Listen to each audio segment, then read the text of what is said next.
Soyons honnêtes, le match à l'extérieur contre le Rayo Vallecano ne promettait rien de bon. Les signes avant-coureurs étaient partout. Le terrain était dans un état déplorable. Hansi Flick était déjà frustré par les performances de l'équipe en ce début de saison. La saga du transfert de Fermín López s'éternisait, puis il y a eu la blessure de Gavi. L'ambiance d'après-match n'a fait qu'ajouter aux inquiétudes et tout cela semblait familier. Hansi Flick avait déjà connu le même schéma lors de sa deuxième saison au Bayern. Les symptômes étaient identiques et cette histoire ne s'est pas bien terminée. Alors, qu'avez-vous pensé du match? Ruan Garcia a clairement été l'homme du match. 5 arrêts décisifs ont permis à Barcelone d'avoir au moins quelque chose à retenir. Mais aujourd'hui, l'attention est ailleurs. Qu'est-ce qui ne va pas exactement avec cette équipe? La frustration de Hansi Flick était déjà visible pendant la pré-saison. Il ne ressemblait plus au même entraîneur que l'an dernier. Il s'est exprimé de manière inhabituellement franche à propos des joueurs et le 15 août, le premier signe qu'il y avait un problème est apparu. Je n'étais pas très satisfait de Fermín pendant la pré-saison, mais il s'est amélioré, avait alors déclaré l'entraîneur principal. Voyons maintenant ce que Flick a dit après le match contre le Rayo à propos de toute l'équipe et de la racine de tous les problèmes actuels. Au fait, souhaitez-vous vous-même creuser la racine de n'importe quel problème du Barça? Vous voulez voir en seulement 2 clics ce qui a mal tourné lors du match contre le Rayo, de la tactique aux erreurs individuelles?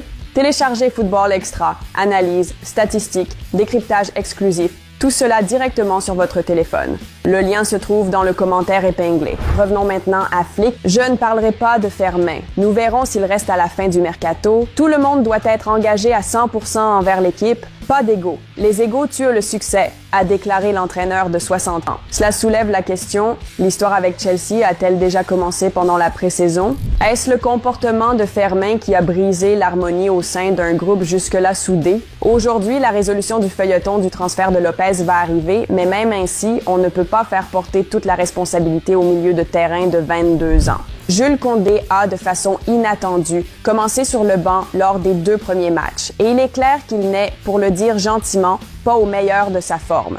En réalité, très peu de joueurs semblent proches de leur meilleur niveau. Les plus fortes baisses de performance sont visibles chez Rafinha, Dani Olmo, Cubarsí, Araujo et Baldé. Hansi Flick a également déclaré ceci. La saison dernière, nous jouions comme une seule unité. Cette fois, j'ai vu trop d'égoïsme. Les égos tuaient le succès. Si nous voulons nous battre pour des titres, nous devons jouer en équipe. Et c'est là l'un des problèmes fondamentaux. Ce n'est pas encore catastrophique. Barcelone a tout de même récolté 7 points sur 9 possibles à l'extérieur contre Majorque, Levante et le Rayo. Mais les propos de Flick ne peuvent pas être ignorés. Ils doivent être soulignés. Barcelone ne ressemble pas à une équipe en ce moment. C'est ce que dit Hansi Flick lui-même et c'est ce qui le met tellement en colère. La saison dernière, il était presque méconnaissable sur le banc de touche. Calme, souriant, profitant du jeu même lorsque des occasions étaient manquées. Maintenant, tout semble différent. Le même problème est apparu au Bayern lors de la 2e saison de Flick. La fin avait disparu. Après le succès de la première année, les joueurs semblaient satisfaits et Flick n'a pas réussi à raviver la même flamme. Il a tout de même remporté la Bundesliga mais a quitté le club peu après. C'est triste à dire, mais jusqu'à présent, c'est le même scénario. Écoutons encore Flick. Pas d'excuses. Nous devons mieux contrôler le ballon et mieux le conserver. La vivacité n'était pas là aujourd'hui et cela n'a rien à voir avec le terrain. Il nous a manqué de l'intensité. Encore une fois, c'est le principal problème. Certains joueurs ont arrêté de mener leurs actions jusqu'au bout alors que le système de Flick exige un engagement total. Si les joueurs commencent à se ménager, l'équipe devient trop facile à briser. C'est exactement ce qui s'est passé contre Levante et le Rayo. Vous remarquez aussi que presque tout le monde en Liga a déjà compris le point fort, n'est-ce pas? Avant le match de Liga, les médias ont révélé que Hansi Flick n'était pas satisfait de la performance défensive. Il est cependant difficile de ne pas être d'accord. Inigo Martinez applique déjà le piège du hors-jeu à Al Nassr et Barcelone n'a toujours pas remplacé cette présence. Au final, les rumeurs se sont avérées exactes. Toute la ligne défensive a été reconstruite. Koundé est revenu dans le 11 de départ, Eric et Christensen ont joué dans l'axe et Balde à gauche. Mais cela n'a pas fonctionné. Même si le Barça a piégé le Rayo hors jeu à cette reprise, certains effondrements défensifs auraient pu coûter très cher à l'équipe. Et la façon dont la défense a été brisée semblait presque trop simple. Le meilleur exemple est survenu à la 73e minute, lorsque le Rayo a percé la défense du Barça avec seulement 2 passes en diagonale. Et cela amène une réflexion clé. En ce moment, c'est le tournant. Le mercato touche à sa fin. Tout le drame va prendre fin. La saison commence sur de nouvelles bases. Travail acharné, pas d'excuses, seulement des sacrifices pour l'équipe. C'est le scénario positif, mais il y en a aussi un négatif. Une crise dans le vestiaire pourrait éclater. Flick a déjà critiqué publiquement les joueurs plus d'une fois cette saison, après Majorque et surtout après le match contre le Rayo Vallecano, où il a admis que l'équipe ne méritait pas de gagner. Vous souvenez-vous d'une chose pareille la saison dernière? Même pendant le mauvais mois de novembre, l'équipe se battait encore, créait de nombreuses occasions et jouait ensemble. Cette fois, la situation semble plus inquiétante. Les médias espagnols ont rapporté que la colère de Flick après le match contre le Rayo a été l'une des plus virulentes depuis son arrivée à Barcelone. Peut-être que pour les jeunes joueurs, cela servira d'électrochoc, mais pour les joueurs au gros ego, ce genre d'approche a généralement l'effet inverse. Au Real Madrid, ces dernières années, par exemple, cela n'aurait fait qu'éloigner encore plus l'effectif de l'entraîneur. Il est difficile de prédire comment cela va se passer à Barcelone, mais pour l'instant, la situation ne semble pas stable.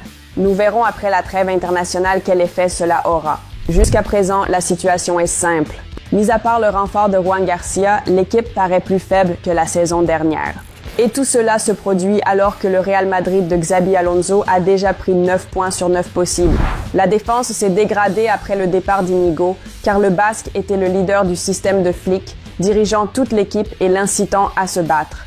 Désormais, sans lui, la ligne haute paraît fragile et instable. Le système lui-même était apprécié la saison dernière parce qu'il ouvrait complètement les matchs. Nous aimons tous les remontadas, mais désormais, à chaque match, cela commence à ressembler davantage à de la roulette. Quelque chose doit changer. Peut-être même le système lui-même. En ce moment, Barcelone joue souvent comme s'il n'y avait pas de défense. Les adversaires passent trop facilement. Les joueurs n'arrivent pas à suivre. Le manque d'intensité dans l'ensemble de l'équipe est la clé. Sans combativité et sans esprit, il y aura de gros problèmes aussi bien en Liga, où tout le monde sait déjà comment exploiter la ligne haute, qu'en Ligue des Champions, où le PSG, Newcastle et Chelsea attendent. Koundé est clairement hors de forme et cela explique la décision de Flick de s'appuyer sur Eric lors des premiers matchs. D'ailleurs, ce sont le milieu de terrain et l'attaque qui ont reçu le plus de critiques après le match contre le Real. Juan Garcia, Eric et Christensen bon. Le souci au milieu de terrain et en attaque. Nous avons commis tellement d'erreurs. Ce match s'est terminé un partout uniquement par miracle. Mais les mots les plus importants sont venus dans sa citation précédente à propos des égos. L'insistance constante de Flick sur l'engagement montre ce qu'il valorise par-dessus tout, à savoir l'unité de l'équipe. Garder les égos sous contrôle est essentiel pour obtenir des performances régulières et cela donne le ton quant à la manière dont les joueurs doivent aborder le reste de la saison. Néanmoins, malgré toutes les critiques, l'équipe aurait dû plier ce match dès la première mi-temps. La grosse occasion manquée d'Olmo à la fin des 45 premières minutes et les mauvaises décisions de Rafinha ont fait la différence. D'abord, il a tiré au lieu de passer à Ferran, puis quelques instants plus tard, il a choisi de passer au lieu de conclure en 1 contre 1 avec le gardien. Hansi Flick semble avoir désigné Lamine Yamal comme le nouveau tireur de pénalty de l'équipe. Lamine possède de grandes qualités de leader et cela ne fera que lui donner plus de courage et de confiance sur le terrain. Es-tu d'accord avec cette décision d'ailleurs? Et pour conclure, peut-être que ce qui se passe en ce moment ne concerne pas uniquement le travail de Flick. On dirait plutôt que l'entraîneur allemand a hérité d'un effectif affaibli sans Inigo Martinez et sans la faim qui animait l'équipe la saison dernière. Barcelone joue désormais comme une équipe qui traîne encore sur le terrain ses vieux trophées, des trophées qui auraient dû être laissés derrière depuis longtemps. Des renforts et du sang neuf en défense seraient certainement bénéfiques, mais c'est presque impossible en ce moment à cause des restrictions du fair play financier. Une crise comme celle-ci, Manchester United n'en rêverait même pas. Mais tous les signes indiquant que l'équipe va dans la mauvaise direction sont déjà très clairs.